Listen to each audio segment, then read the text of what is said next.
Welcome, everybody. This is the beginning of day 2 of LIAMforum 2023. Before starting this excellent panel, let me mention the panels we're going to have in the rest of the day. The initial panel deals with Gen Zs, and you can look up the details in the website. This follows by a panel on energy, following which you have a panel on the ocean, then one titled Mining Reimagined, and the next panel is one on building a career in sustainable resource development, and we end the day with another wonderful panel on technologies and new ways of getting groups together to deal with ideas and convert them into new companies, new businesses. So with that said, let me welcome the audience to panel 2A. We have a wonderful group of people led by Marti, who will introduce herself in a moment.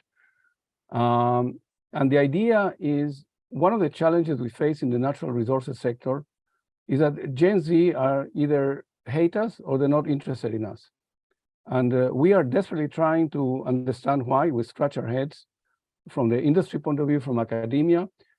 Young people are not joining the important science and engineering related faculties to gain the skills that are needed to get involved in the real world and help solve the myriad of problems that we're facing, and also develop the new technologies and reinvent companies in ways that will help make the world more sustainable.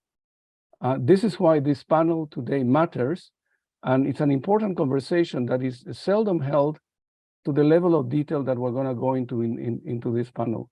So with that said, I'm going to ask my fellow panel members to introduce themselves, starting describing themselves, although there are all of them are highly accomplished. I want them all to start as if they were 18, 19 years old, telling the story of their lives to the point they are today. So with that, I'm going to ask Anne to start the narrative. Hi, everyone. My name's Anne Johnson. I'm an assistant professor at Queen's University in Kingston, Ontario. I'm a latecomer to the mining game.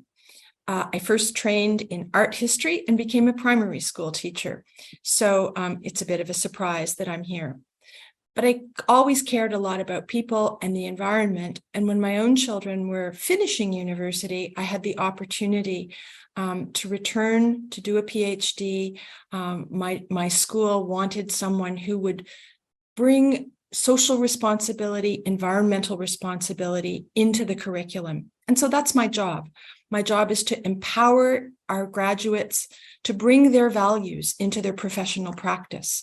We talk about the how of responsible mining. So we learn about all kinds of ways, ESG standards, community relations, law and policy, the things that allow young people to bring their values into an industry that welcomes these values. And I look forward to this conversation with everyone. Thank you, Anne. Doris, please, next. Delighted to be here. I'm a transformational leader working for a really cool engineering company, Hatch. And I've transformed myself many times. When I started, loved rocks. I collected rocks more than anything and wanted to be a mining engineer because it was so exciting. It was nature for me. But I couldn't do it because a woman were not allowed into a mine at that time. I'm not that old, but it was still there. So I decided perhaps chemical engineer will be easier and eventually get there into metals. So I did chemical engineering and quickly moved into metallurgy and moved the whole value chain of metals. And, I'm passionate about it. And in this life of transformation and seeing the investors struggling with sustainability inspired me to develop a new way to achieve sustainable development. It's called designing sustainable prosperity. It's to diversify the economy in a sustainable, resilient way in the boom of the natural resources and as a basis for a future sustainable society. And for that, education is key. And therefore, I'll be speaking a little bit more about education. Thank you. Thank you, Doris. Masaki, please. Hello, everybody. Good morning. So I'm Masaki Miyoshi, lead of campus talent acquisition at Teck Resources. We're Canada's largest diversified resource company, specifically focused on copper, zinc, and steelmaking coal. Now, my role at this company is campus strategy. So my role is specifically getting in the brains of Gen Z and how do we attract them to our company and the industry overall. And I'll start off by saying I know I'm not an expert on Gen Z. What I do know is that I do know who are the experts, and that is Gen Z themselves. And so I've got the youngest team in a company of 13,000 people. I surround myself with Gen Z, and they are my advisors, my eyes and ears. And yes, we constantly evolve our program. Now, I started off as, back in university. I thought I knew how the world worked. I was going to be an entrepreneur. I was going to take on the world myself. I was a anti-mining. I was a tree hugger. And it took me to leave this country. So we are a resource country.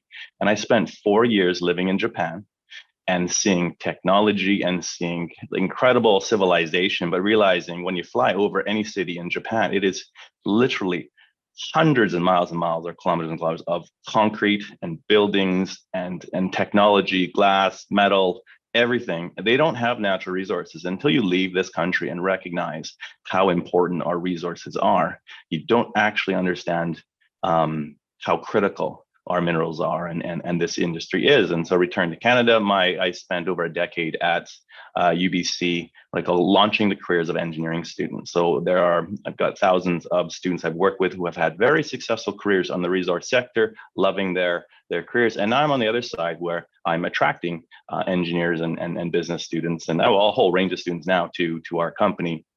And it's really easy because there's amazing careers for young people, so many opportunities. It's just that they don't know about it and how important this is for society. Thank you, Masaki. Jodi? Hi, I'm Jodi Banta. I'm the program manager for the new Interdisciplinary School of Mining and Mineral Resources at the University of Arizona. And I'm also relatively new to natural resources. I chose to join this sector about 5-6 years ago. Academia was just a bonus. That was a little bit of an accident. But I chose to get involved in natural resources because they're so important. And I see the opportunity here. So I care very much about the environment and social issues. And while every industry is under pressure to improve its environment and social performance, I feel like in the natural resource sector, especially with demand for minerals going through the roof, the stakes are so high. So the chance to have an impact here is really, really great. And you can really have a profound impact in this space. My role is to help students find their place, to help them find that opportunity. I started out thinking I wanted to be a lawyer. I thought I was going to go to law school. I got a sociology degree and found out in my final year of college that I had an internship and discovered I did not want to be in law.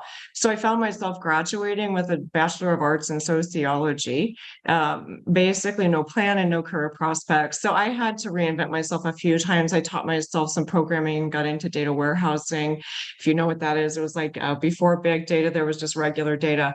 But it was an exploding field, and I got to work for a tech startup at an interesting time before the internet bubble. So we were millionaires, overnight and then broke the next day, but got to move into from that working for a multinational corporation and got the opportunity to travel extensively and also work in Singapore, Hong Kong, and Mumbai. Like Masaki said, if you work somewhere like Singapore, you realize they have no natural resources, and these are very special things. And so I chose, after working several years there, to move, as I said, into natural resources. And I have the distinct pleasure of working now with young people, having seen the difficulty I had navigating my own path, helping them find their way and discover opportunities they may not have otherwise seen. And I know working with young people now, they see the significance of learning to work across boundaries if they really want to make a difference. And so part of my role at the university is to help design the curriculum that helps young people find those opportunities, as well as prepare to make a difference in their school. Thank you very much, Jodi. Claudia, please. Good morning, everybody. My name is Claudia Mueller. I'm the Program Director for the Global Metals and Minerals Management Program at the Schulich School of Business at York University in Toronto in Canada. I have a couple of different roles there, and I also work as a consultant, and all of that related to mining. And that's probably a little bit surprising because I'm also not someone who started off in natural resources or mining at all. I'm actually a trained lawyer. I got a law degree in Germany many, many moons ago. And during my time articling for that degree and finishing up the degree, I got a chance to work in South Africa for a little while. And that made me pretty quickly realize that I didn't want to be stuck in Germany, working there for the rest of my life. I wanted to see the world. So I spent the next almost 10 years working all around the globe in India, South Africa, South America, Australia, trying to figure out what I wanted to do with myself. Finally, probably about a couple years into that, moving around, mining started popping up. Every now and then, when I mentioned the countries, that probably rang true to some of you.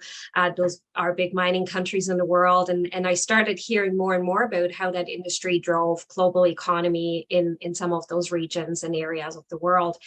So once I had settled for a little while in Australia, I decided to focus more on business and international business, and bring that into that context of exploring what kind of industries really drive the economy globally, and the ones that really give also an opportunity to countries that aren't currently very well connected in the global economy or don't, I sometimes say they get forgotten about. So that's how I ended up looking at mining really from the perspective of the beneficial impact it can have on global economies. And that started opening up a whole new sphere for me. I ended up working in capacity building, bringing in some of the law knowledge that I had built, especially in governance areas beforehand, some of the working knowledge around business development and negotiations that I had gotten working in different parts of the world. I'd also spent some time working with people and human resources. So I brought all of that together at one point and started focusing on strategy and people in the mining sector, helping mining companies and individuals really find their way and develop the capabilities and knowledge that they need to be successful in an industry. I started at Schulich when our program that focuses on global metals and minerals management just started off. A bit unusual at a business school to focus on something related to metals and minerals. And it is a mix of basically the things that I've experienced in my career. We do focus on responsible business, sustainability, global impact, and of course, running mining companies successfully, but how can they successfully contribute to the rest of the world and the global economy? So I started there about 12 years ago when the program first started, and that's where I am at now. And I think that's not quite the end of my journey yet either. So there's many reinventions left, I think, to experience. Thank you very much, Claudia. Marti, please. Absolutely. Hi, everybody. I'm Marti Grimminck. I'm the founder and CEO of International Connector. I'm going to be speaking more later, so I will keep this brief. My quick background and journey is that when I was studying theater at NYU, I fell in love with an Australian and quickly moved down there. And between being a theater producer and taking shows all over the world and a husband or a partner at that time who loved to travel, I was really lucky that we went all over the world and lived in many different places. And I fell in love with diverse cultures. When I established my own business, I built a global mindset from the very start.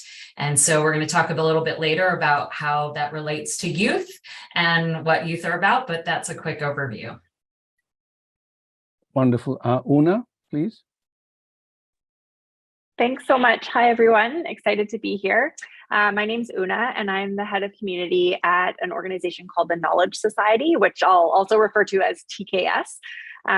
But starting my journey thinking about post-high school, I actually spent 10 years as an athlete. I raced for Team Canada as a national team kayaker traveling around the world. And I, at that time, also pursued an undergrad in what I think was the very early days of virtual learning, though we called it distance ed then. You know, my undergrad was in a field I didn't go into. After my time in sport, I went on to roles in sport administration and then in the charity and nonprofit sector, leading and creating programs in the sport, education, and entrepreneurial spaces. One key theme through all of those sort of career moves was working with youth. So in every role that I've been in, I've worked with young people from ages 9 all the way up to 30. So really strong believer in young people as creators of the future. I inevitably went back to school and did a master's in innovation and entrepreneurship and got very, very excited about the intersection between social impact, community, and innovation, which led me to my current role at TKS. So TKS is a global accelerator for teens. We work with high school students across the world to expose them to emerging tech and to solve global problems. Many of our students are really interested and very passionate about sustainability, environment, climate, and natural resources from an innovative lens. And so though I don't have a strong direct connection to the mining sector, I do have a strong connection to teens who are interested in making a difference. So I'm very excited for the discussion today. Wonderful, Una. And last but not least, Deborah. Hi, everyone. I'm happy to be here. My name is Deborah Allen Rogers, as you can see on the screen. I'm going to start from most recent, and then I'll go backwards because I'm a recent college grad, which actually means in 2019, I graduated with another degree in a completely different field, and you're observing a complete reinvention on that front. So I got a degree in 2019 in international studies from Fordham in New York City. And then I came to the Netherlands, which when I was listening to everyone describe who they are and what, with sentences like I am, I guess the way I would describe myself is I'm an entrepreneur who focuses on peace building. And I come from the theme of always working multicultural, multi-generational in multicultural and multi-generational environments. Why? Because when I graduated high school in 1980, which is like 100 years ago, I wanted to be a clothing designer. And I grew up in Colorado, and so it was extremely unlikely that this would happen. So I really do believe, and I'll say it again and again, that if it's in you, it's for you. And for some reason, it was in me to be a designer, clothing designer. So I somehow got myself to New York City, went to the Fashion Institute of Technology, and then worked for many years on 7th Avenue as a clothing designer. What's relevant, I think, for all of you in terms of me, not in the mining business, but very much in the idea of sustainability and, building a better future and connecting across generations and across cultures, is that I started my career when most things were made in Europe or the US. And now, as we all know, most things are made in Asia or mostly in China. And so I went through that whole arc of change. And I also began my career during a pandemic, my first career, and that was the AIDS pandemic, which basically almost wiped out most of the creative sector in New York City in some ways.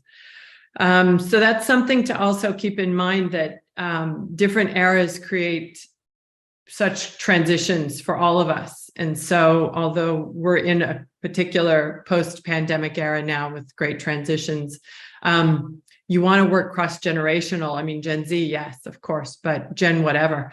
It's in the sense of working together because we're in it together. So I went on after I left design. I was older and had become a mother of 2 sons. I raised them in New York City. And this is also in the era post 9/11, post invasion of Iraq, post financial crash, et cetera, et cetera. And I knew that, when I look back on my life, say, where did you land on which side of the line, especially once the elections in the United States shifted from Obama, I knew that peace building would be my way to do that. And that is how I ended up in The Hague.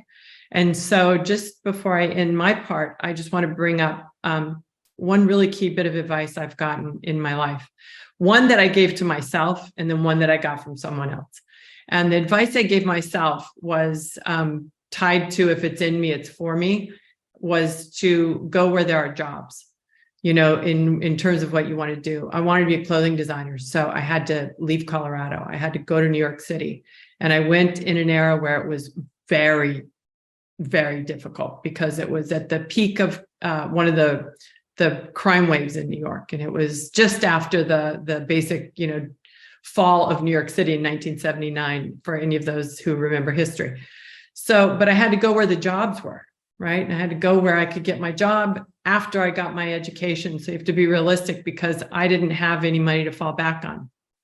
So the best advice I ever gave myself tied to that is create a savings account and always have enough money in the bank so that you can keep your integrity, and you don't have to keep your job if somebody starts to mistreat you. Because back, you know, I'm early in the Me Too movement, and definitely had experienced that firsthand. Then the second piece of advice I got from someone else who told me when I graduated from Fordham with a new degree, thinking, how am I going to enter this world after having been an unpaid caregiver for almost 2 decades, after having been a clothing designer for 2 decades. And she said, you know what, go where you want to work and it will come to you naturally. And that's how come I ended up in The Hague. And being in The Hague, working in a place where it's a city for peace and justice, it's where I was able to found my nonprofit. For anyone who might want to look it up, it's called, you can find us on findoutwhy.info. I'm coming to you as an advisor and an entrepreneur through my own company called Align Design Live. But that's a lot of info. So with that, I will hand the mic back to you, Raziel. Thank you very much. I guess I should say a couple of things about myself. I grew up in Peru. I went to school in England. I ended up meandering through life. I got 5 degrees, 3 graduate degrees. I spent 15 years in the Army Reserve. I co-founded the British Collegiate Parish Association, so I got over an hour of free fall. I served as a clerk at the Supreme Court of Canada. I went to law school when I was in my early 40s. I followed my heart. And one advice is hang around with people that share your values. If people have faulty values, leave. If the company is run by people with faulty values, leave. Don't waste time with them. They'll never build. You cannot build anything solid on sand. And follow your dreams. Life is full of opportunities, and people will open up to you when they realize you're keen pursuing something. You'll be a light shining in the darkness, and you will attract good people. We have a panel on mentoring and a panel on networking at LIAMforum for that reason. And the panel today, I'm so impressed by everybody's story and the common elements. Everybody here is doing things because they love what they do. There is meaning and there is purpose, and they feel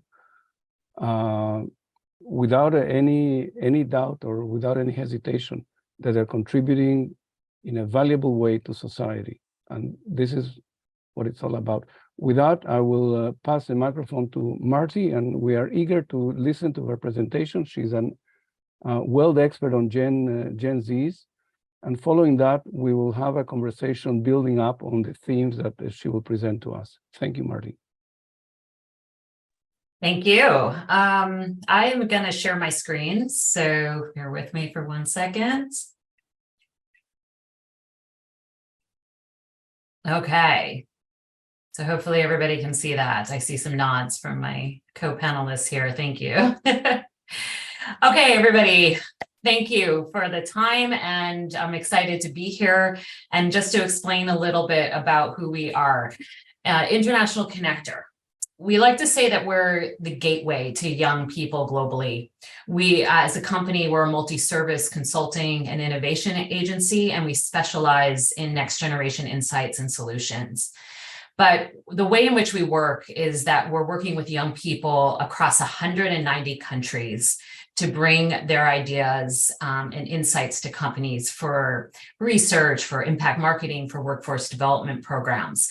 But we don't do it with traditional tools. We're not just throwing together surveys or focus groups. We're actually bringing young people front and foremost. And it's really important to our company that young people have a voice and that they're part of that. And today I want to dedicate all of this in honor of Liam and bringing that voice forward. So just a little bit more about us. We do work all over the world with corporations and governments to bring this type of insights forward. Our commitment as a company, we're a social enterprise, and we equally strive to make an impact in the world. And all of our work focuses on the UN Sustainable Development Goal 10 to reduce inequalities. So today I'm very excited about this subject. And I want to start by talking about the elephant in the room. And Raziel, you brought it up earlier, but let's bring it forward, right? Gen Zs don't want to work for your industries.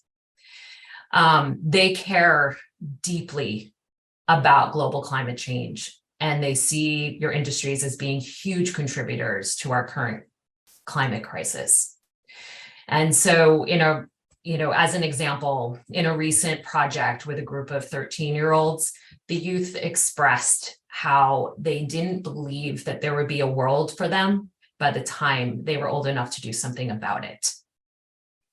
So when you think about that and how articulate this generation and younger generations are, we need to kind of take a step back and start learning about them. So as a starting point, let's all take out our phones, because if we don't have our phones, then we're not talking about Gen Z. How many apps did you look at yesterday, right? For me, I was checking the weather forecasts and watching like some crazy video about rainstorms and tornadoes. And I caught up on the news through my podcast. I had my daily mix going to keep me going through Spotify.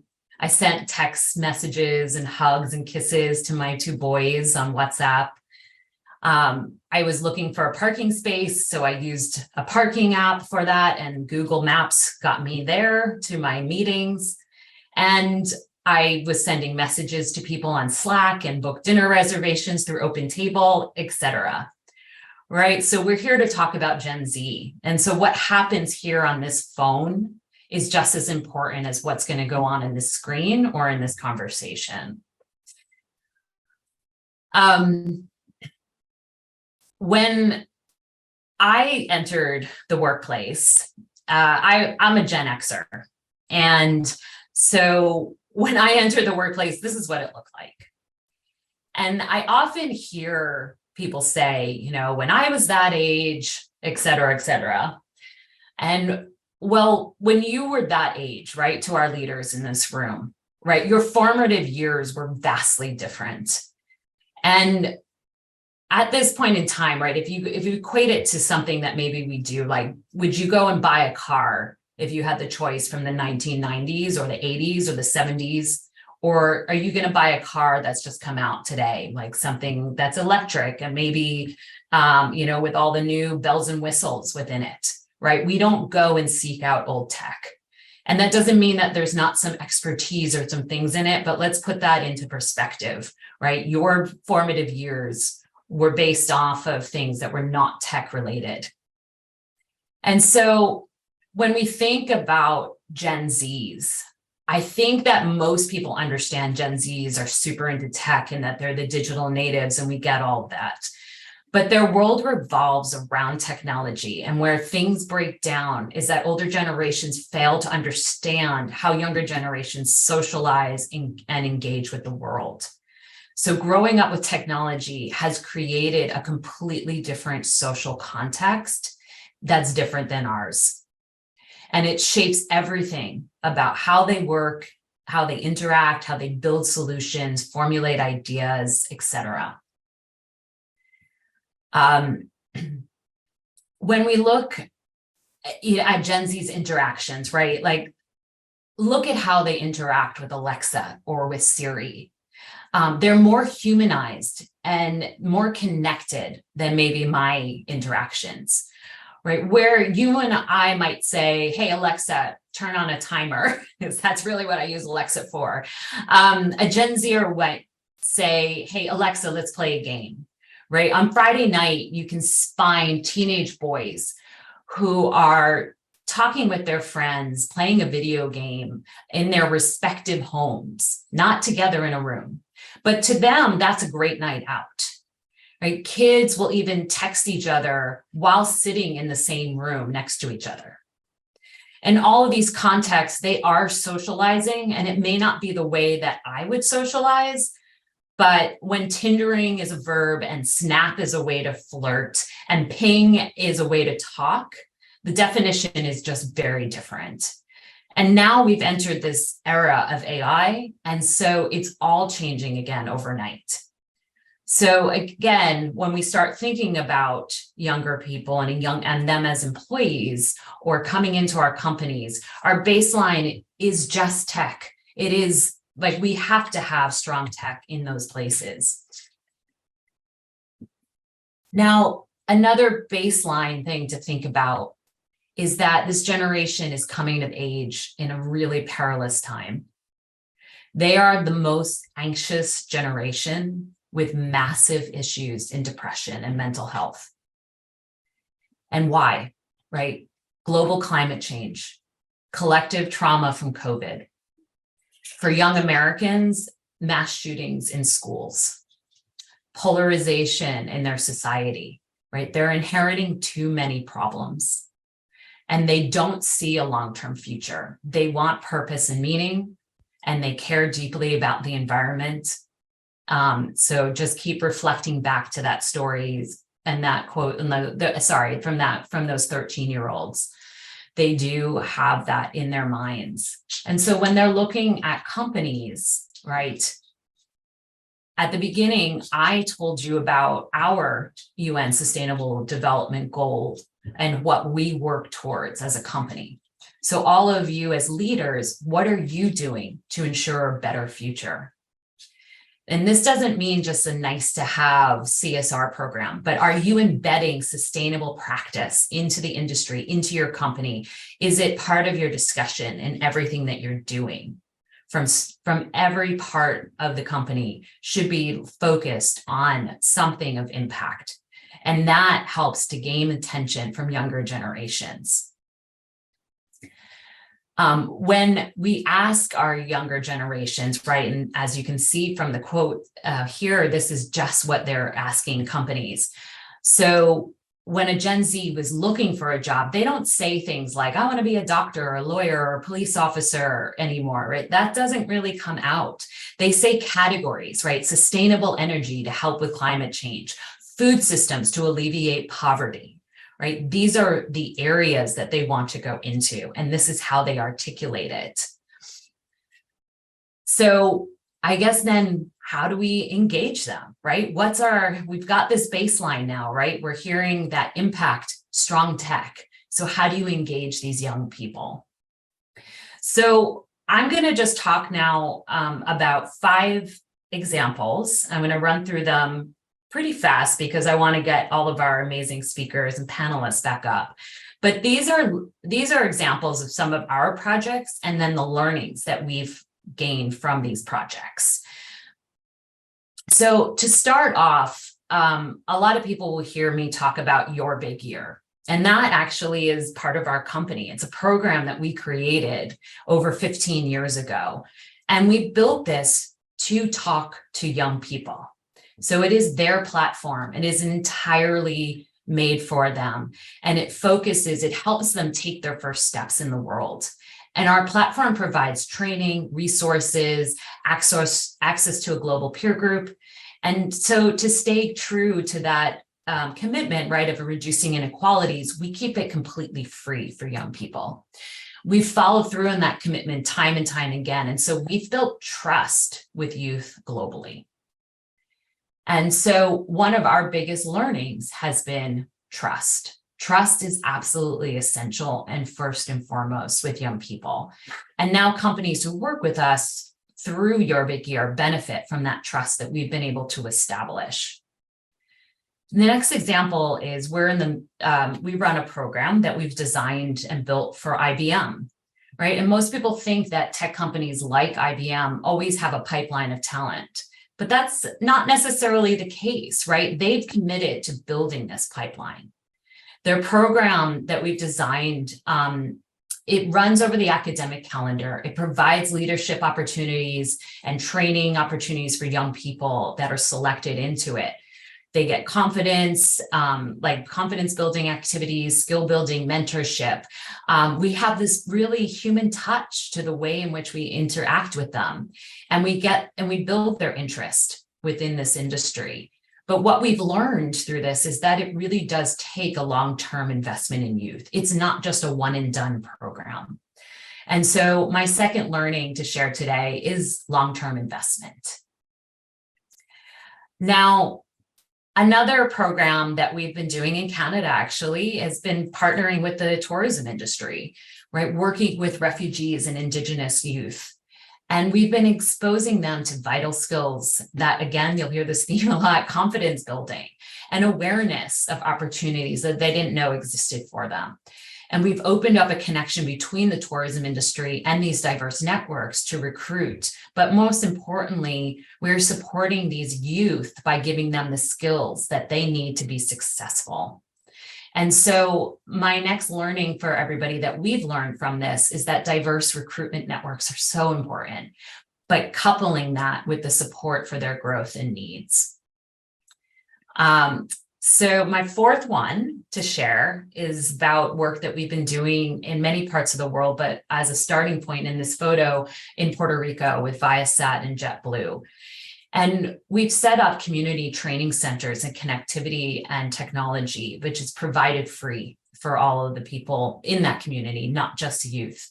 But these centers quickly became havens for local youth who did not have other places to do their homework, or projects, or just to learn in general and access the internet.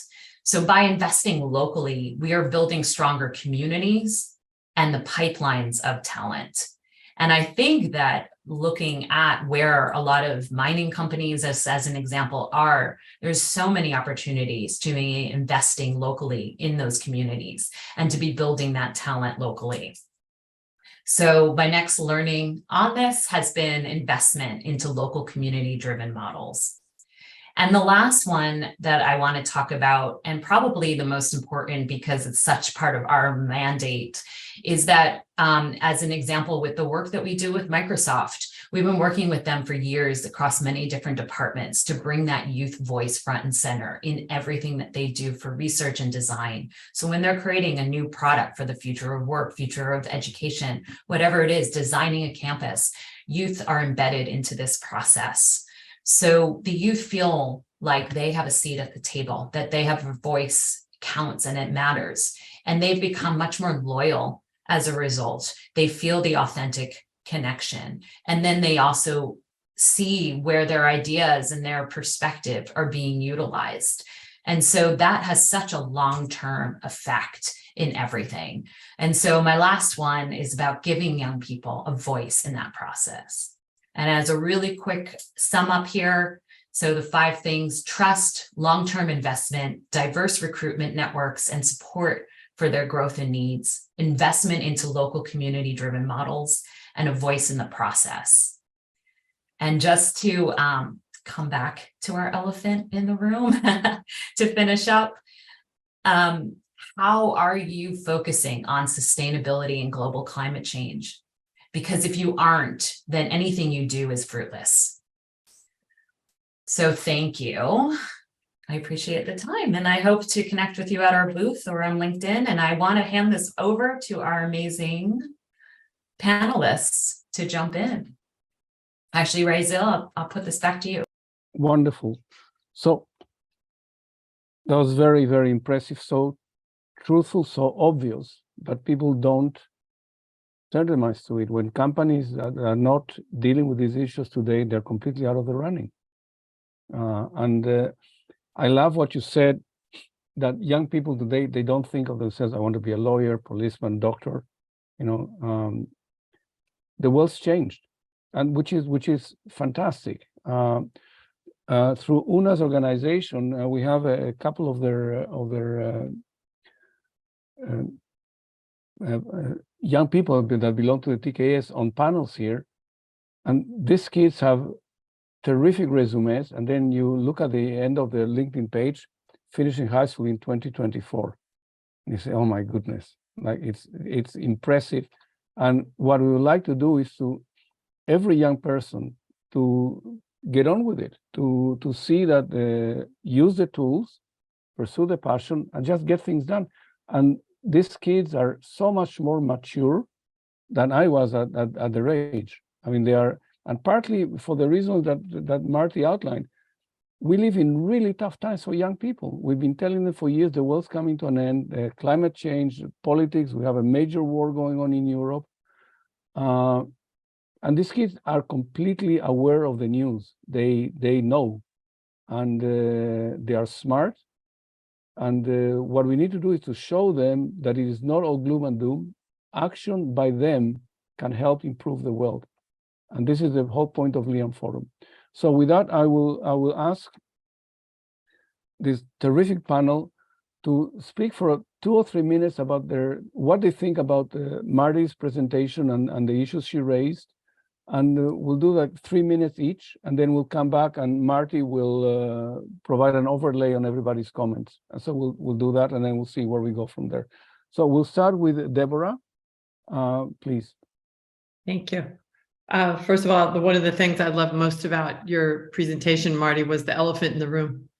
Just calling things what they are and being open and honest about it. And I think that's so key right now. I think it's key all the time, actually, is the honest factor, right? We say the truth will set you free, but it's honesty that lets you soar. And I think what I would like to add to what you said was, from my perspective of work, working, we need work because we need to have money so that we can build a life and so on. And I think that when I think of my own sons who are young people, they don't really like being called young people, as they point out to me, right? And so, you have such a respectful way of talking about the voice of people, that happen to be young. But I think the way I love how you integrate it to what we know, all of us here, because we've been working for a while, is that the environment in which we work should be respectful. And when you said embedding, impact for positive, you're talking about in the whole picture, the impact, not just of keeping the earth alive, but how about daily life and having that respect that we deserve at work. And I think that's the thing that all of us should really talk about, in terms of giving some insight, because I'm just going to look real quick, give me just 30 seconds here to talk about some of what I wrote down in terms of work environments that are competitive. That's not a bad thing. It's if they're collaborative, that's one thing. If they're combative, it's another. Or if we're feeling empowered at work or abused because of hierarchies where they're disrespecting people at work or society, for example. If you're being paid in the market value or if you're being underpaid. And then if you are, how do you approach that? How do you deal with that? If you've got good benefits, you're working at a company that's good for a CV, good benefits, what does that mean for people? Because Marti, the things that you point out, right, when it gets right down to logistics of working every day and having a paycheck, for example, or being able to invoice for one's work, you still need healthcare. One still needs growth potential, flexibility. Maybe we need our food covered, while we're at the office working overtime. Have that respected, our travel costs, et cetera, the nitty gritty of what it's like to work nowadays. And then I think the things that are changing and the new needs I see as an entrepreneur and as somebody that works pointing towards the future is that remote work and space sharing and redesigning the way we look at work is one of the most exciting things I see right now. And thank you from, the silver lining of the pandemic. Anybody that said it couldn't happen, the part that you say about upskilling with tech and creating tech centers where people can come and identify local talent, the silver lining of the pandemic is we all went tech. we all had to get connected. So I think that's a really very strong point about what you're saying. And then the last point that I'll make is there are always problems, right? Role clarity at work, jealousy and gossip, company downsizing or ending. These are things we've always had to deal with. And so I just think that having a company like yours, Marty, and then Raziel, the dream you had for this forum is a way to really talk about the elephant in the room about work and how things change. So I just want to amplify that and really say how much I appreciated your talk on that. Thank you. Una, please. That's excellent. I'm using my timer to give approximately 3 minutes because we want to have everybody talk and have a discussion after. Una, go ahead, please. Wonderful. Thank you. And yeah, Marty, loved everything that you said. And Deborah, great points. I agree. And I think some key things that stood out to me that I also see in the work that we do at TKS is, you really talked about connecting with young people, with Gen Z, through listening and engaging and demonstrating. And I think one of the things that I really, agree with, and that we also see with TKS, we also work with organizations that come in and, run challenges or hackathon style challenges for our students to get involved, to have hands-on application, to learn about an industry from the inside out. And so one of the things I would also say, or, sort of challenge industry on, is where are you looking for new ideas, and where are you connecting with young people, and not expecting Gen Z to come to you through those traditional channels, and maybe thinking outside of the box, looking at organizations like Marty's or like TKS, or there are many others that are working with young people. And we found that to be so engaging. And I would say, again, not to totally generalize an entire generation, but there is real genuine curiosity in Gen Z. I think they have a legitimate skepticism. They are critical, but they are genuinely curious. And so you can put yourself in places where you can demonstrate what you're doing. They are curious about learning how they can get involved, particularly when it comes to that impact. So that was one thing that really stood out to me.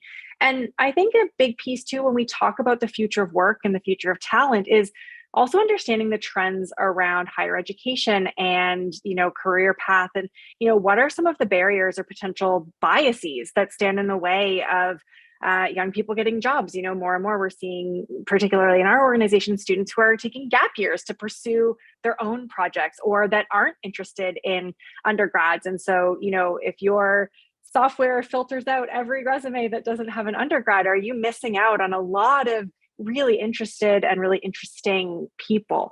So that's something that really stands out to me. And of course, we work with high school students. So I think even trying to connect with young people at an earlier stage and an earlier phase is so worthwhile. And one thing that really stood out to me actually about everyone on this panel is that we've all had nonlinear career paths, right?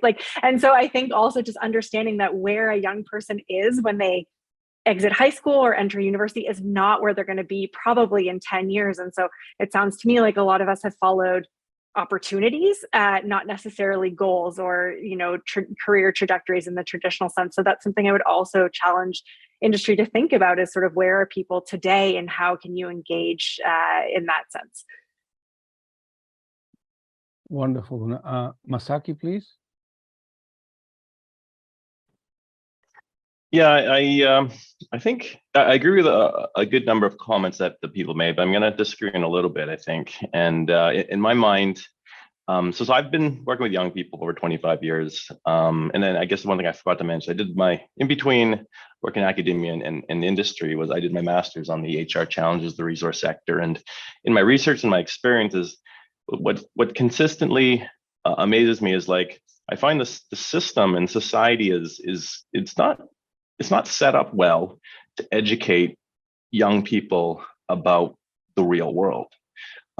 What I do find time and time again is that young people have the tools, abilities, and motivation to create and do amazing things. And so I know, as a group, we collectively have, a lot of things that we do that are beneficial. But what I've found is, we don't build the hackathon, we don't build these, the programs for engaging youth. I have the youth build it themselves. So Young people want to make a difference.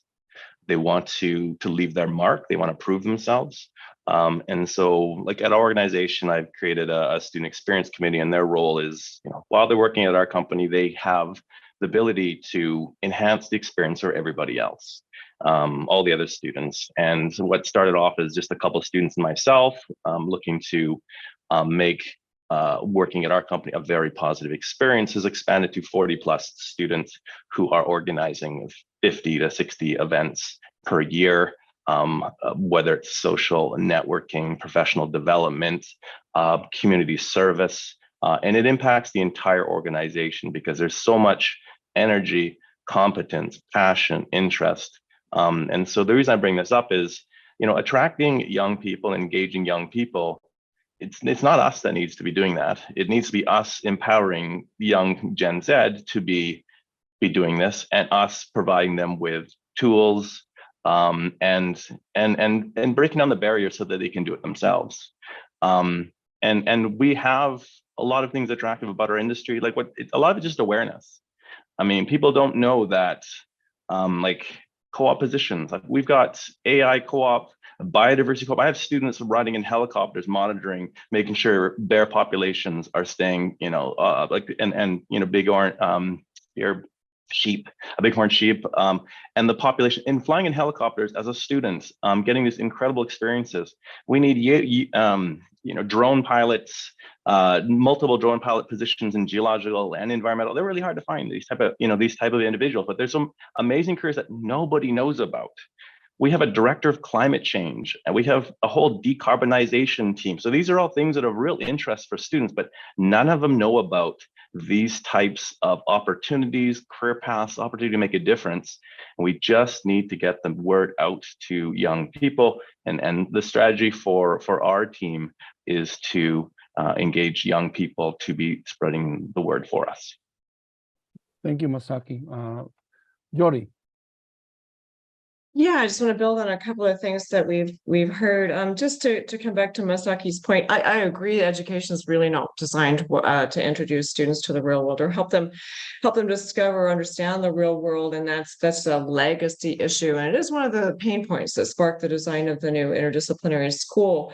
But one of the things we need to be able to do is create education that invites students to understand or discover how they can be part of a problem they care a great deal about. And that is, of course, we've heard that they're really worried about climate change.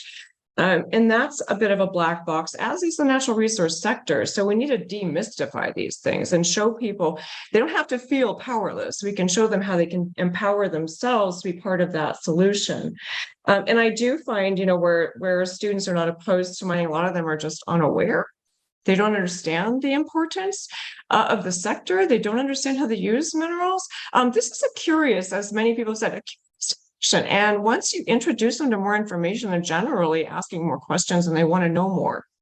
And I just feel like we're not always doing a great job of sharing these incredible opportunities with them to be part of the solution to an important problem. As I said, I wanted to quickly share some input from students that are studying. I mean, these are students from the University of Arizona that have chosen to focus their future on natural resources, and why.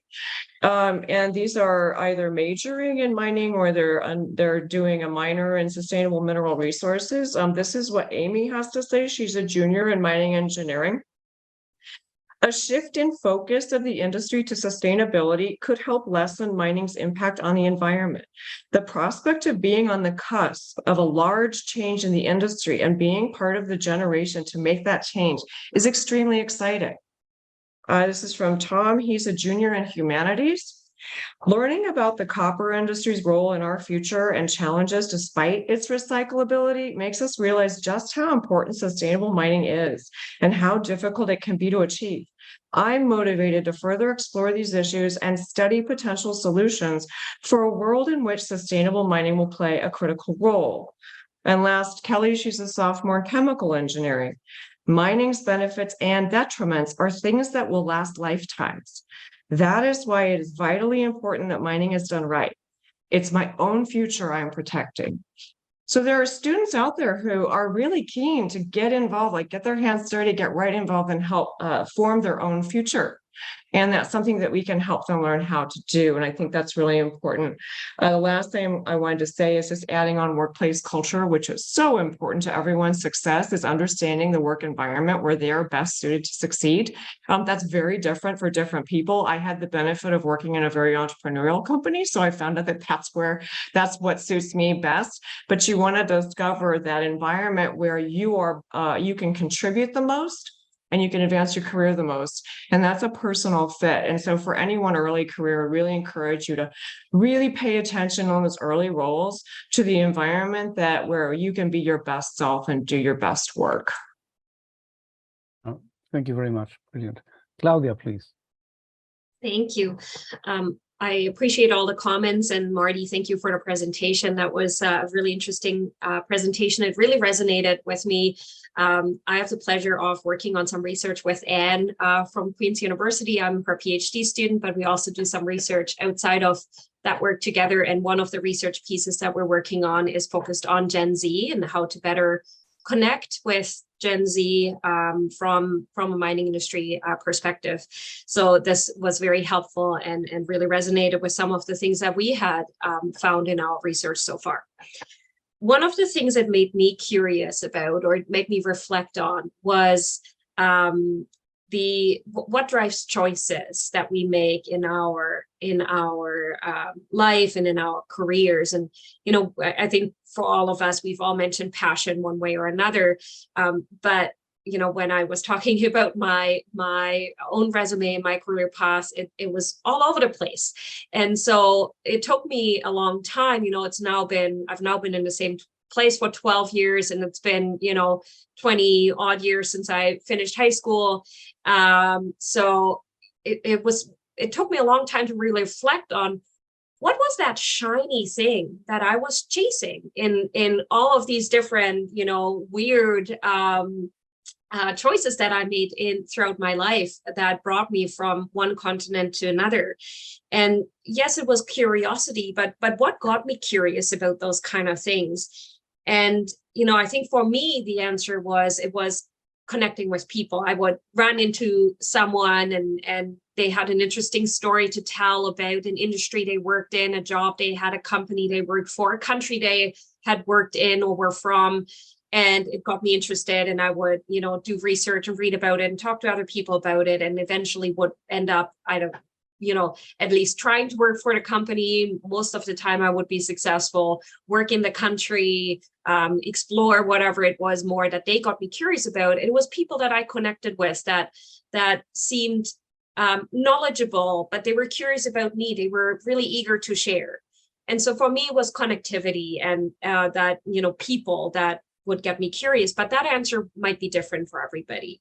And so I think my question for all of us is, and especially for those of us in education, do we know that self-awareness is maybe more there now? Because as I said, for me, when I was going through it, I didn't know that. I didn't understand that that's what was happening. I took a step back many years later and started reflecting on it.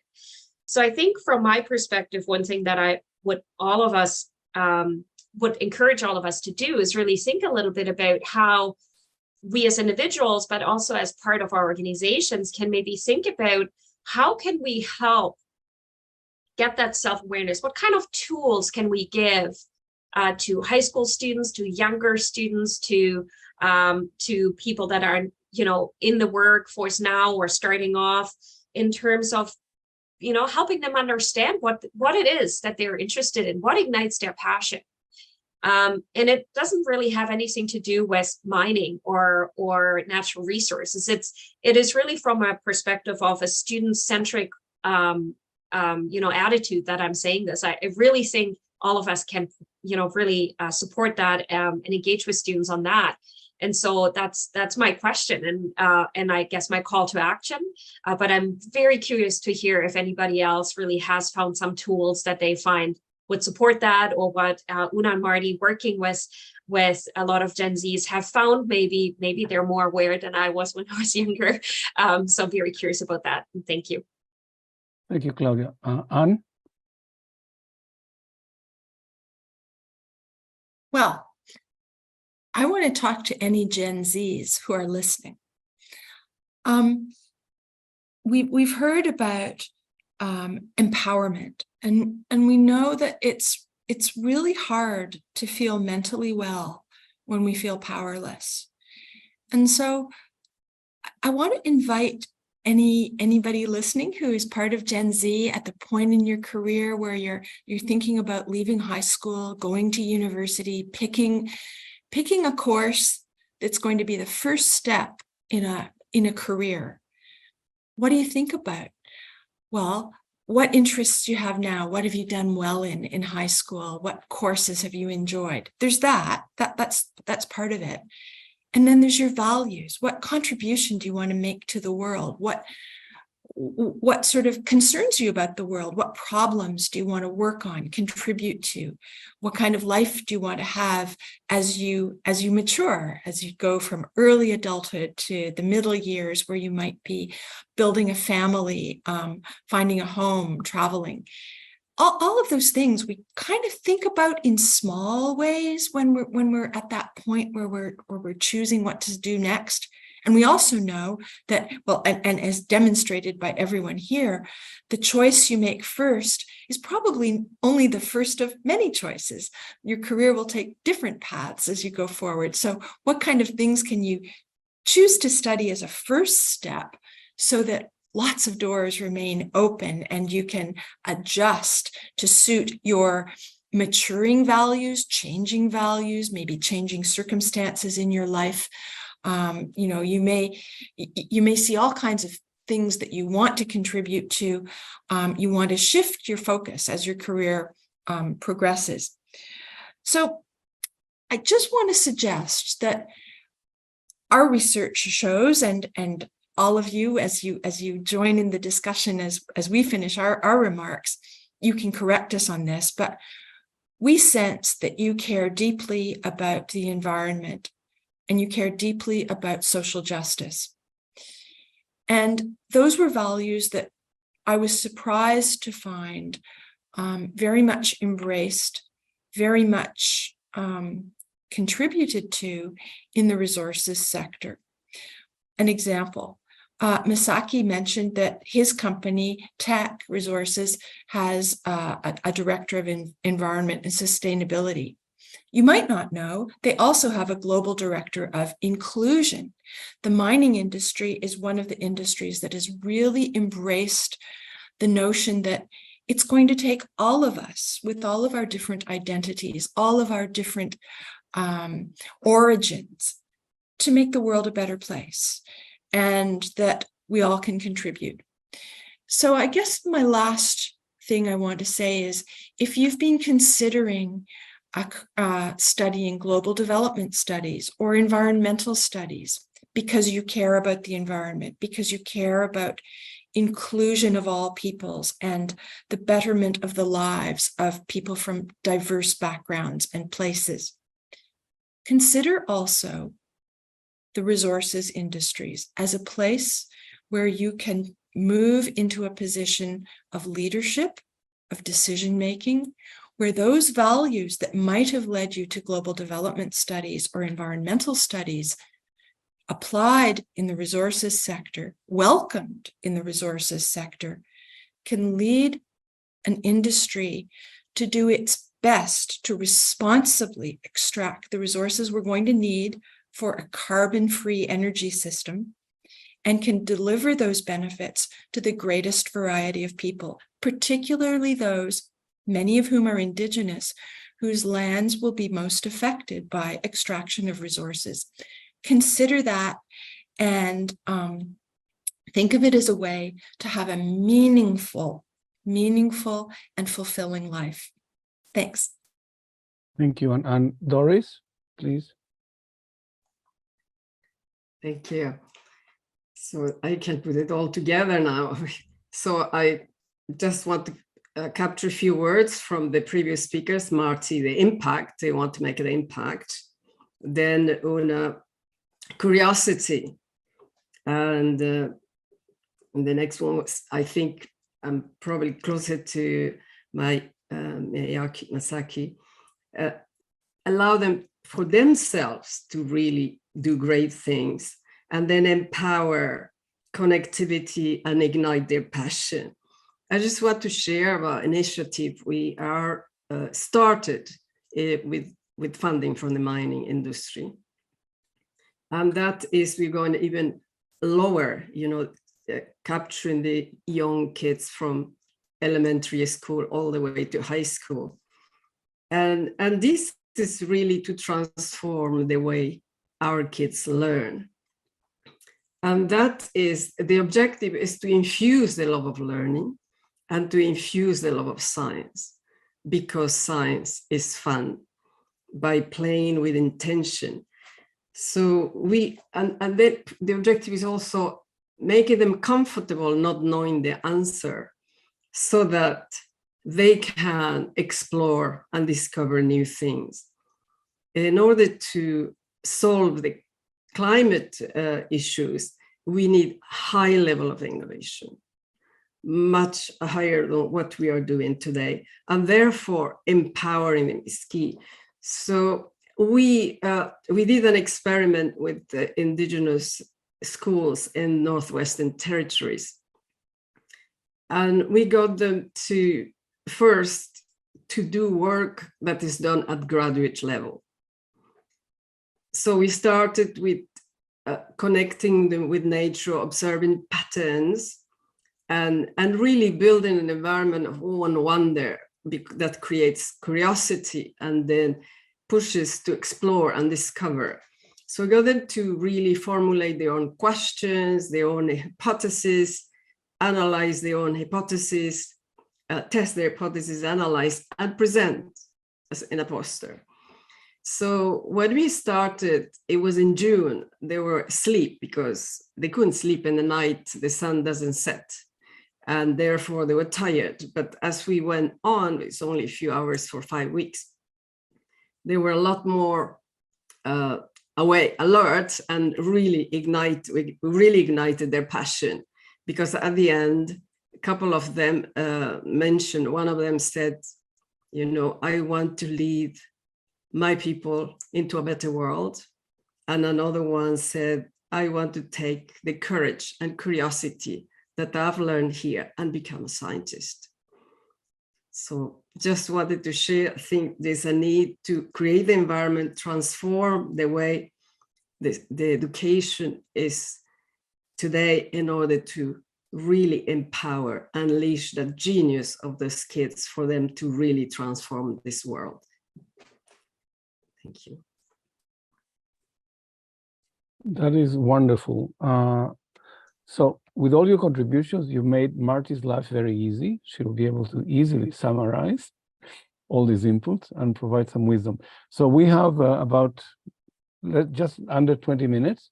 So Marti, if you give a summary, and then we'll have a quick finishing comments from everybody.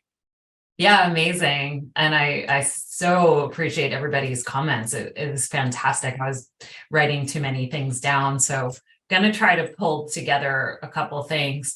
One of the things that I always, make a mistake in is, because my world is literally, there's nothing we do that isn't youth driving it in the forefront. We're, and especially me, I'm just in the background. So I want to stress that, because I think it's an important point, and it came up in different ways within this group. We do need to have the youth front and center in designing everything. So even all those programs that I was showing and showcasing, those are all youth driven. Those are youth designed and driven programs. And I stress that, because to make a difference and to understand what we need to do to bring Gen Zs forward is that we need to have them there in the room. And we need to have them, driving that conversation, because back to the stuff that I was talking about, and that many of you also were mentioning, there are different viewpoints, right? They grew up on tech, so they're going to bring a different lens to solution sets. And that we need in the room, and that we need to help us understand what would work. And I heard a lot about empowerment. right? And how do we empower them and set their knowledge about the opportunities that exist? And one of the things that we've spent a lot of time on, and I'm because of that question set over and over again, and especially when talking about underserved communities or communities that maybe are underrepresented or missed out of the conversation, is that they don't have a sense of awareness of what opportunities exist for them. And so our youth have spent time creating a program called Make an Impact as a tool set that goes, we call it Bridges from Academia to Career. And it gives them that confidence and that awareness of how they themselves can articulate who they are, what's important in the world to them, and how they can go about finding opportunities. And I only bring that up not to keeping like, we have this or that. It's just been amazing watching these youth say, this is missing. I don't have this. I never knew I could do this. I never had these opportunities, right? And so that has been a huge success metric in terms of changing so many young people's perspective. And so I really bring that up as an example that I'd love to hear other examples, especially those working in academia settings, because there are other programs within academia that do that type of work, but creating that empowerment is key. So empowerment for them and giving them the agency to help design these programs in front and center are two areas that I'd like to put forward.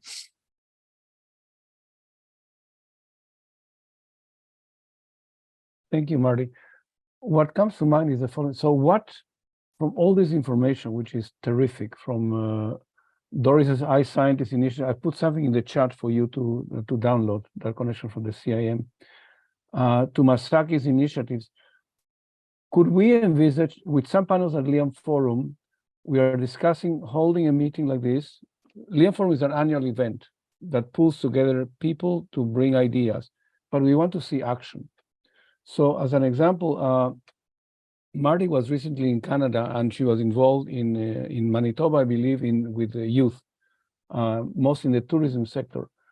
Can we pull our ideas together, and let's say we look at the mining sector, how the mining companies can overlap with these initiatives where youth are involved. Yesterday we had a panel on the First Nations, and which was also, I encourage you to listen to the recording. There's another organization that takes young First Nations people. They do it's a camp for 6 weeks, and it familiarizes them with the natural resources industries.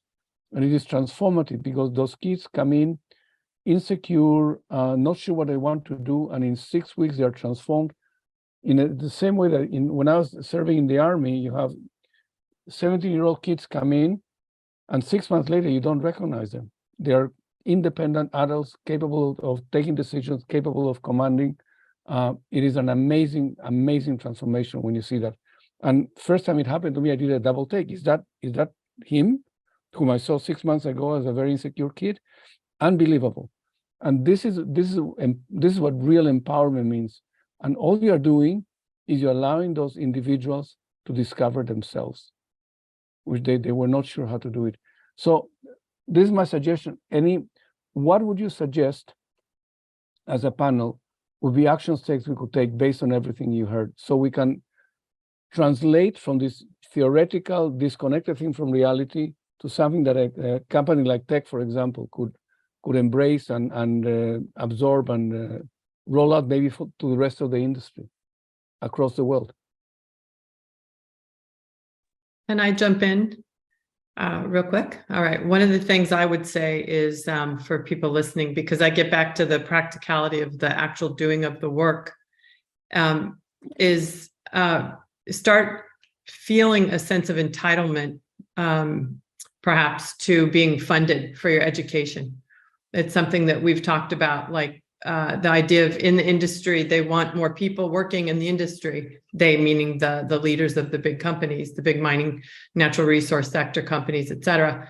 Well, the education to get there is very expensive, especially if you're coming from countries where they don't, where the education, you have to pay for it all yourself, pretty much, or your family does. So start expecting some coverage on that, ask to have your education partially paid for by these big companies. That's one of the things I wanted to say. Another thing is in terms of the idea of advice on how to pick your career at the early stages of entering uni. That's really difficult. I've had it two ways because I've entered uni twice. Once to wanting to be a designer, very easy. They just tell you got to do this. At the end of it, you can get jobs in design. Then I go back for another degree, much older, and it's international studies. And it's like, whatever, you could become whatever, you could go to any sector, any direction, anything that you want. So I've had both examples, and I just want to sort of empathize with anyone out there that feels like, well, how am I supposed to know which direction I want to go in? And that's where I said, if it's in you, it's for you, and just discover what's inside of you. And my final comment is the name of this panel is Building Trust and Validating Purpose, etc. Building trust in yourself is a lifelong journey, and it gets constantly knocked down, and you have to get back up, knock down, get back up, building trust in yourself. So commit to the practice, whatever that may be, of trusting in yourself, even though it is a very difficult thing to do. And then last point is expect more and tolerate less. You don't have to tolerate a bad work environment. You don't have to tolerate people telling you on the one hand, we want you to be in this industry. On the other hand, we're going to continue to extract on a growth model. Demand that the growth models change, demand that the consumption go down, demand that the air gets cleaner, demand that the pollution becomes less, et cetera. And then, work with people like everybody in this panel, including me, as I have many clients who are young people who are young, talking about learning how to do that, how to fight your battles as you go, because it will never be easy, but it is definitely fun. So I wish all of you the best of luck. Thank you, Deborah. Claudia is next, followed by Jodi. Thanks. I think that's such an interesting question to pose, and Deborah, you focus more on what the individuals can do to some degree, and I'd like to turn that around a little bit. Again, going back to what we can do from a perspective of education, industry, the nonprofit sector, in working together, and I think that really is the key for me, is collaboration. I've been, thinking about this and talking about this since I started working in this. And I'm, first of all, very glad that we're now having these conversations, because it hasn't always been easy to get people that are passionate about it, that also have some decision power from an industry and education perspective and government perspective around a table to have conversations. So I'm really glad to see that it is happening here, but it's also happening at other conferences. And it really is for everybody who is, Gen Z or a student out there, you should be happy to hear we're having these conversations. They're happening now more. We're so curious about finding out more, that this is something that is really driving the conversation right now. And I think that's a great thing.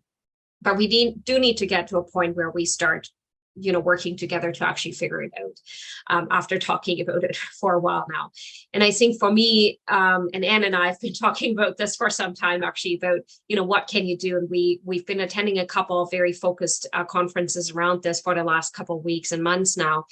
And I think one of the things that I would like to invite all of us to start talking about very specifically is to have a gathering. I'm just going to call it a gathering, because I'm not sure what exactly the term would be for this, where we bring together the people, the decision makers, the curious people from industry, education, government, the nonprofit sector, and we just sit there and listen.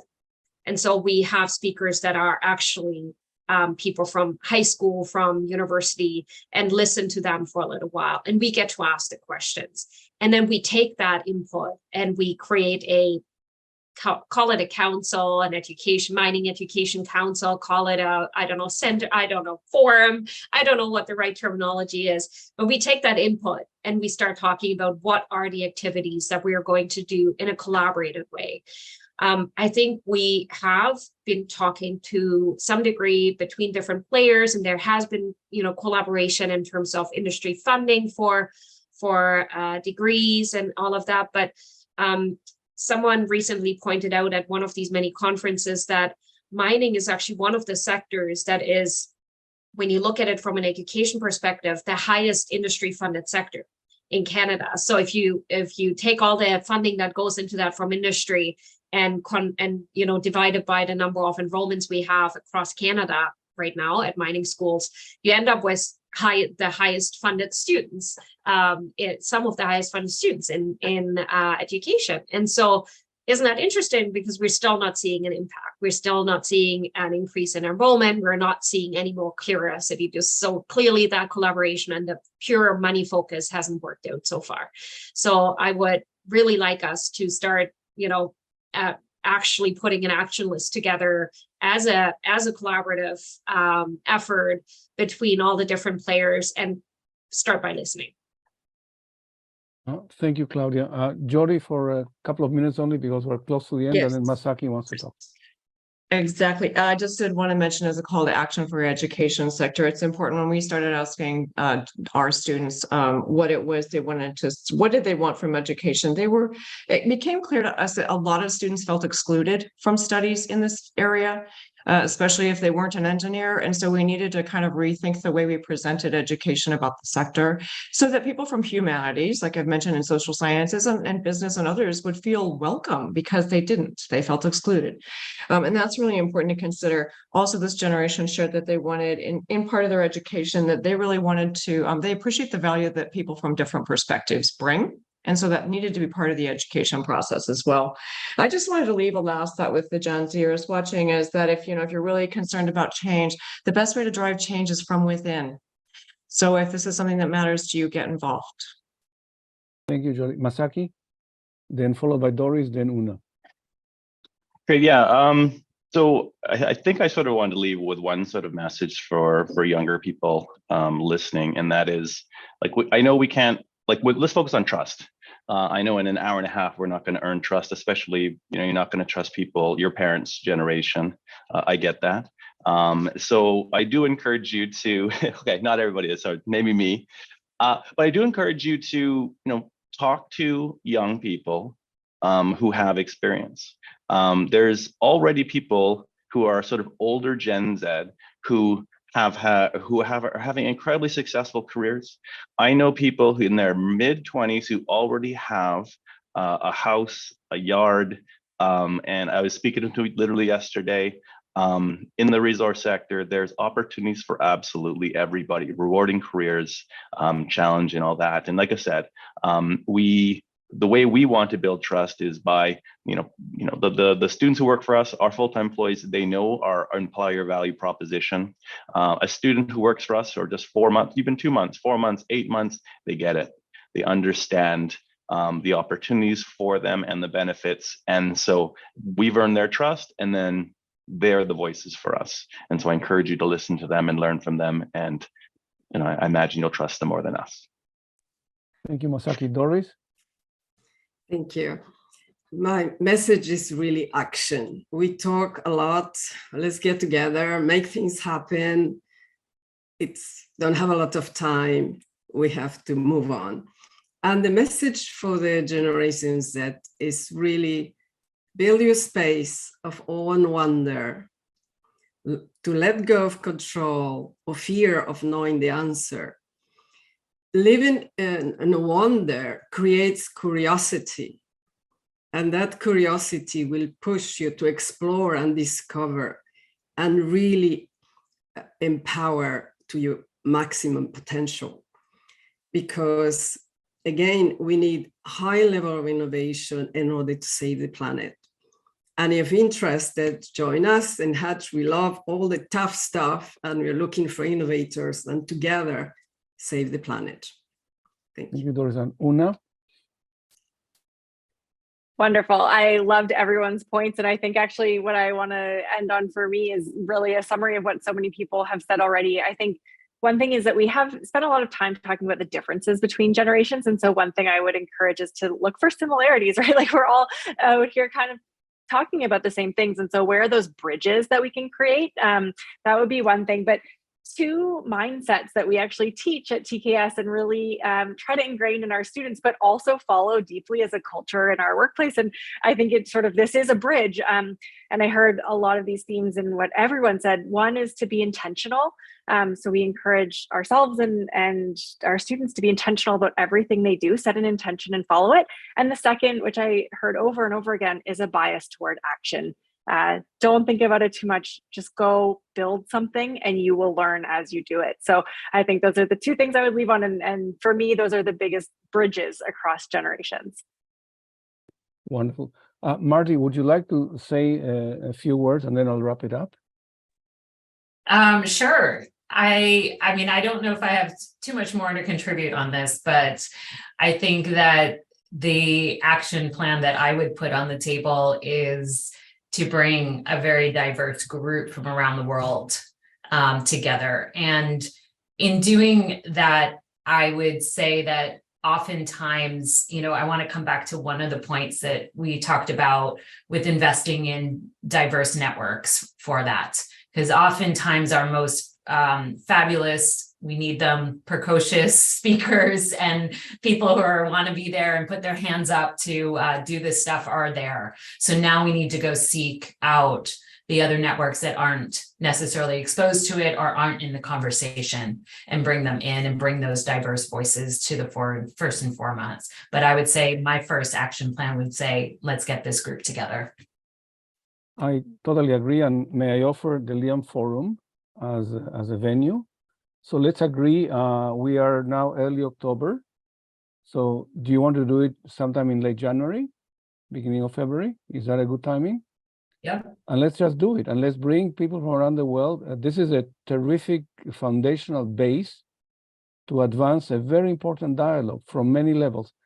At the end of LIAMforum, we have the privilege of having a conversation with Canada's Federal Minister of Energies and Mines, Jonathan Wilkinson, who is a great friend of LIAMforum, with some young people, some of whom are working at Teck or have been had work experience at Teck, and from across Canada. And this is a dialogue that is truly important, is foundational. And if we're going to build mining projects, we need to build a human capital that's going to operate those mining projects. And it takes a similar number of years to get people there. So it's a terrific opportunity. I've heard wonderful things from the speakers. I hope many members of our audience will who are attending. These sessions are recorded as well, so they'll gain much exposure, but we'll use this as a foundation for the conference. So we'll email each other and agree. I think it's a very exciting next step. So thank you very much. With that, I wrap the session and we have to get on to the next one. Enjoy, and thank you from my heart for your time and effort and contributions to the panel. Thank you.